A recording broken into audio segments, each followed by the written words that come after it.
The next set of amendments basically relate to minimum alternate tax, or MAT as it is called in India. Another amended provision, or the proposal which are there would be no MAT on foreign institutional investors from assessment year 2016-17 onwards. The applicability of MAT on foreign companies has been a matter of debate.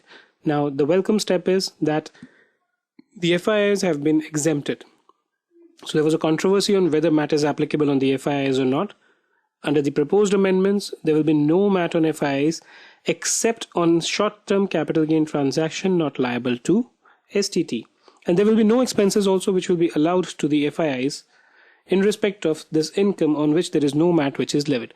So what this means is that if you have a short-term capital gain tax, okay, if you're an FII having a short-term capital gain tax on a transaction where no STT is applicable, then in that case, there is a taxability which is there, or MAT is applicable.